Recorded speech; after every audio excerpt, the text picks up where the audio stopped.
ತ್ರಿವರ್ಣ ಸ್ಪೆಷಲ್ಗೆ ಸ್ವಾಗತ. ನಾನು BM ಹನೀಫ್. ಸ್ನೇಹಿತರೆ, ಸರಿಯಾಗಿ 46 ವರ್ಷಗಳ ಹಿಂದೆ 1980 ಜನವರಿ 7ನೇ ತಾರೀಕು ದೇವರಾಜ ಅರಸು ಅವರು ಮುಖ್ಯಮಂತ್ರಿ ಹುದ್ದೆಯಿಂದ ಕೆಳಗಿಳಿತಾರೆ.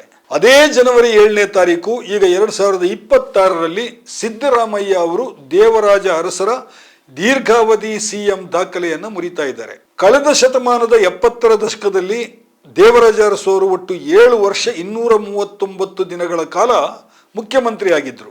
ಅದು ಸತತ 2 ಅವಧಿ.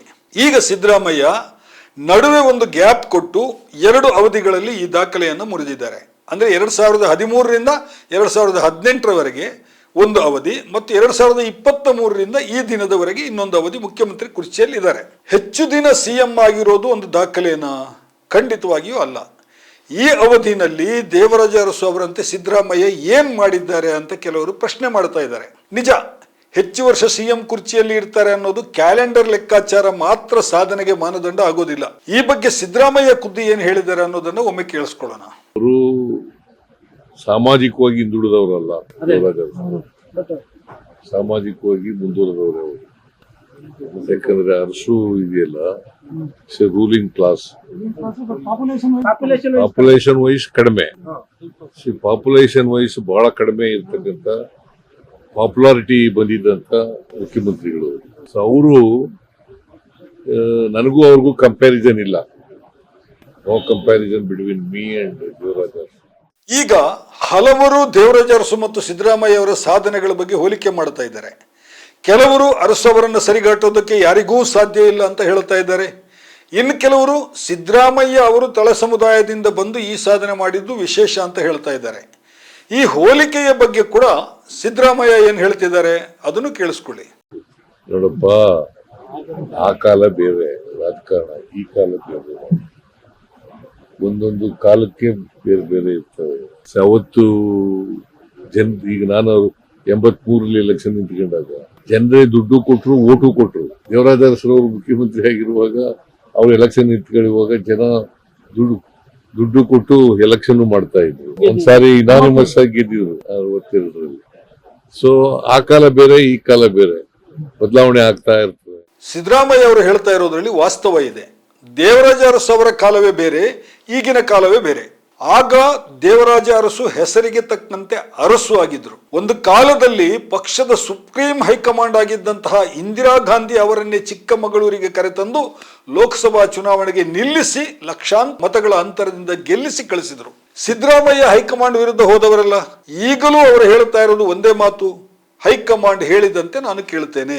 CM ಕುರ್ಚಿ ಸುದೀರ್ಘ ಅವಧಿಯ ಸಿದ್ದರಾಮಯ್ಯ ಅವರ ದಾಖಲೆಯನ್ನ ಮುಂದೆ ಯಾರಾದರೂ ಮುರಿಯಲು ಸಾಧ್ಯ ಇದೆಯಾ? ಖಂಡಿತ ಅದು ಅಷ್ಟು ಸುಲಭ ಇಲ್ಲ. ಯಾಕೆಂದ್ರೆ ಈಗಿನ ರಾಜಕೀಯ ಪರಿಸ್ಥಿತಿ ಆ ತರಹ ಇದೆ.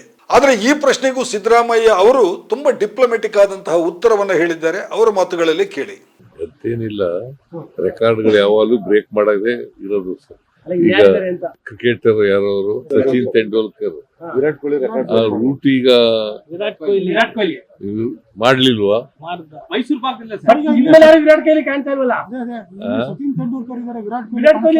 ಅದರಿಂದ ಯಾವುದು ಇನ್ನೊಬ್ರು ಬರದೇ ಇಲ್ಲ ಅಂತ ನಾನು ಹೇಳಕ್ ಹೋಗಲ್ಲ. ದೀರ್ಘ ಅವಧಿಯ CM ದಾಖಲೆಯ ವಿಷಯವನ್ನು ಬಿಟ್ಬಿಡೋಣ. ಆಡಳಿತದ ವಿಷಯದಲ್ಲಿ, ಸಾಮಾಜಿಕ ಬದಲಾವಣೆಯ ವಿಷಯದಲ್ಲಿ ದೇವರಾಜ ಅರಸು ಮತ್ತು ಸಿದ್ದರಾಮಯ್ಯ ಅವರ ಹೋಲಿಕೆ ಮಾಡಬಹುದೇ? ದೇವರಾಜ ಅರಸು ಅವರನ್ನ ಇವತ್ತಿಗೂ ನಮ್ಮ ರಾಜ್ಯದ ಹಿಂದುಳಿದ ವರ್ಗದವರು ಕೈ ಮುಗಿದು ನೆನಪಿಸಿಕೊಳ್ಬೇಕು. 1972ರಲ್ಲಿ ಅಧಿಕಾರಕ್ಕೆ ಬಂದಾಗ ಅವರು ಮಾಡಿದ ಮೊದಲ ಕೆಲಸ ಏನು ಅಂತ ಹೇಳಿದ್ರೆ LG ಹಾವನೂರು ಆಯೋಗವನ್ನು ನೇಮಿಸಿದ್ದು. ಹಾವನೂರು ಆಯೋಗದ ಮೂಲಕ ಸಮೀಕ್ಷೆ ನಡೆಸಿ ರಾಜ್ಯದಲ್ಲಿ ಮೂಲೆಗೆ ತಳ್ಳಲ್ಪಟ್ಟಿದ್ದಂತಹ ಹಿಂದುಳಿದ ವರ್ಗಗಳಿಗೆ ಅರಸು ಧೈರ್ಯ ತುಂಬಿದ್ರು. ಹೇಳ ಹೆಸರಿಲ್ಲದ ಹಿಂದುಳಿದ ಸಮುದಾಯಗಳಿಂದ ಅಭ್ಯರ್ಥಿಗಳನ್ನು ಹುಡುಕಿ ತಂದು ಚುನಾವಣೆಗೆ ನಿಲ್ಲಿಸಿ ಗೆಲ್ಲಿಸಿ ಶಾಸಕರನ್ನಾಗಿ ಮಾಡಿದ್ರು. ಅದರಲ್ಲಿ ಹಲವರನ್ನ ಮಂತ್ರಿಗಳನ್ನಾಗಿ ಮಾಡಿದ್ರು. ರಾಜ್ಯಕ್ಕೆ ಕರ್ನಾಟಕ ಅಂತ ನಾಮಕರಣ ಮಾಡಿದ ಹಿರಿಮೆ ಕೂಡ ದೇವರಾಜ ಅರಸರದ್ದು. ಮಲಹೊರುವ ಪದ್ಧತಿ ನಿಷೇಧ ಮಾಡಿದ್ರು. ಜೀತ ವಿಮುಕ್ತಿ ಕಾಯ್ದೆ ಮತ್ತು ಋಣ ಪರಿಹಾರ ಕಾಯ್ದೆಯನ್ನು ಜಾರಿಗೆ ತಂದ್ರು. ಎಲ್ಲಕ್ಕಿಂತ ಮುಖ್ಯವಾಗಿ ದೇಶದಲ್ಲೇ ಅತ್ಯಂತ ಹೆಚ್ಚು ಪರಿಣಾಮಕಾರಿಯಾಗಿ ಭೂ ಮಸೂದೆ ಕಾಯ್ದೆಯನ್ನು ಜಾರಿಗೆ ತಂದದ್ದು ದೇವರಾಜ ಅರಸು. ಉಳುವವನೇ ಹೊಲದೊಡೆಯ ಎನ್ನುವಂತಹ ಕ್ರಾಂತಿಕಾರಿ ಕನಸನ್ನ ಸಾಕಾರ ಮಾಡಿದೆ ಅಂತ ಹಿರಿಮೆ ಅವರದು. ಇದೆಲ್ಲವೂ ರಾಜ್ಯದ ಸಾಮಾಜಿಕ, ಆರ್ಥಿಕ, ರಾಜಕೀಯ ಕ್ಷೇತ್ರದಲ್ಲಿ ತಂದ ಮೂಲಭೂತ ಬದಲಾವಣೆ. ಅರಸು ಅವರ ಬಳಿಕ ಎಸ್ ಬಂಗಾರಪ್ಪ ಆಗಲಿ, ವೀರಪ್ಪ ಮೊಯ್ಲಿ ಅವರಾಗಲಿ, ಧರ್ಮ್ ಸಿಂಗ್ ಅವರಾಗಲಿ ಮುಖ್ಯಮಂತ್ರಿ ಆಗೋದಕ್ಕೆ ಅವತ್ತು ಅರಸು ತಂದಂತಹ ಸಾಮಾಜಿಕ ಸ್ತರದ ಮೂಲಭೂತ ಬದಲಾವಣೆಯೇ ಮುಂದೆ ಕಾರಣ ಆಯಿತು. ಮುಖ್ಯಮಂತ್ರಿ ಆಗೋದಕ್ಕೆ ಸಿದ್ದರಾಮಯ್ಯ ಅವರು ಕೂಡ ಎದುರಿಸಿದ ಸವಾಲುಗಳಿವೆ, ಆದರೆ ಆ ಸವಾಲುಗಳೇ ಬೇರೆ. ಅಫ್ಕೋರ್ಸ್ ಬಲಾಢ್ಯ ಜಾತಿಗಳ ಶಕ್ತಿ ರಾಜಕೀಯದ ಮಧ್ಯೆ ಹಿಂದುಳಿದ ವರ್ಗಗಳ ಮತಗಳನ್ನು ಕ್ರೋಢೀಕರಿಸಿ ಮುಖ್ಯಮಂತ್ರಿ ಆದದ್ದು ಸಿದ್ದರಾಮಯ್ಯ ಅವರ ದೊಡ್ಡ ಸಾಧನೆಯೇ ಹೌದು.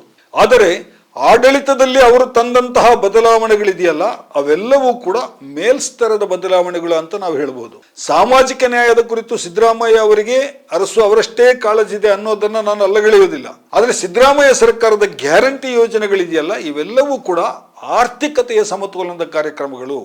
ಇವು ರಾಜ್ಯದ ಸಾಮಾಜಿಕ ಸಂರಚನೆಯ ಮೂಲಭೂತ ಬದಲಾವಣೆಗಳಲ್ಲ. ಅನ್ನಭಾಗ್ಯ ಇರಬಹುದು ಅಥವಾ ಮಹಿಳಾ ಸಬಲೀಕರಣದ ವಿವಿಧ ಯೋಜನೆಗಳಿರಬಹುದು, ಇವೆಲ್ಲವೂ ಈ ಕಾಲದ ಆರ್ಥಿಕ ಮತ್ತು ಲಿಂಗ ಅಸಮಾನತೆಯನ್ನು ತೊಡೆದು ಹಾಕುವಲ್ಲಿ ಅದರದ್ದೇ ಆದಂತಹ ಕೊಡುಗೆಯನ್ನು ನೀಡಿದೆ ಅನ್ನೋದು ಸುಳ್ಳಲ್ಲ. ಆದರೆ ಸಿದ್ದರಾಮಯ್ಯ ಆಡಳಿತದಲ್ಲಿ ಸರ್ಕಾರಿ ಯಂತ್ರದ ಭ್ರಷ್ಟಾಚಾರವನ್ನು ತೊಡೆದು ಹಾಕೋದಕ್ಕೆ ಅವರಿಗೆ ಸಾಧ್ಯವಾಗಲಿಲ್ಲ.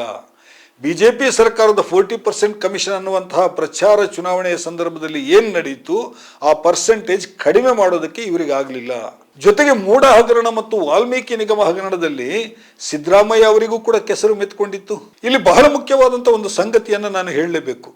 ಸಿದ್ದರಾಮಯ್ಯ ಅವರೇ ಕನಸಿದ, ಅತ್ಯಂತ ಉತ್ಸಾಹ ತಳೆದು ರೂಪಿಸಿದಂತಹ ರಾಜ್ಯದ ಸಾಮಾಜಿಕ, ಆರ್ಥಿಕ, ಶೈಕ್ಷಣಿಕ ಜಾತಿ ಗಣತಿಯ ವರದಿಯನ್ನ ಜಾರಿಗೆ ತರೋದಕ್ಕೆ ಅವರ ಕೈಯಲ್ಲಿ ಸಾಧ್ಯವಾಗಲೇ ಇಲ್ಲ. ಅದು ಹೈಕಮಾಂಡಿನ ಅವಕ್ರಪೆಯಿಂದಾಗಿ ಮೂಲೆ ಸೇರಿದೆ. ಅರಸು ಕೂಡ ಹೈಕಮಾಂಡಿನ ಅವಕ್ರಪೆಯಿಂದ ಅಧಿಕಾರ ಕಳೆದುಕೊಂಡಿರಬಹುದು, ಆದರೆ ಒಂದು ಕಾಲದಲ್ಲಿ ಹೈಕಮಾಂಡಿಗೆ ಹೈಕಮಾಂಡ್ ಆಗಿದ್ದವರು ದೇವರಾಜ ಅರಸು. ಸಿದ್ದರಾಮಯ್ಯ ಅವರಿಗೆ ದೇವರಾಣೆಗೂ ಅಂತ ಶಕ್ತಿ ಪ್ರದರ್ಶನ ಸಾಧ್ಯವಾಗುವಂತಹ ಪರಿಸ್ಥಿತಿ ಕರ್ನಾಟಕದಲ್ಲಿ ಇವತ್ತು ಇಲ್ಲ. ಒಂದೇ ಮಾತಿನಲ್ಲಿ ಹೇಳೋದಾದ್ರೆ, ದೇವರಾಜ ಅರಸು ನಿಜವಾದ ಅರ್ಥದಲ್ಲಿ ಅರಸರೇ ಆದರೂ ಸಿದ್ದರಾಮಯ್ಯ ರಾಜ್ಯದ ಜನಪ್ರಿಯ ಮುಖ್ಯಮಂತ್ರಿ ಆದರು. ಸ್ನೇಹಿತರೆ, ಇದಾಗಿದೆ ಇವತ್ತಿನ ಸ್ಪೆಷಲ್ ಸ್ಟೋರಿ. ಇನ್ನೊಂದು ವಿಷಯದ ಜೊತೆಗೆ ಮತ್ತೆ ನಿಮ್ಮ ಮುಂದೆ ಬರ್ತೇನೆ. ತ್ರಿವರ್ಣ ನ್ಯೂಸ್ನ ಸ್ಪೆಷಲ್ ಸ್ಟೋರಿಗಳನ್ನು ನೋಡ್ತಾ ಇರಿ. ನಮಸ್ಕಾರ.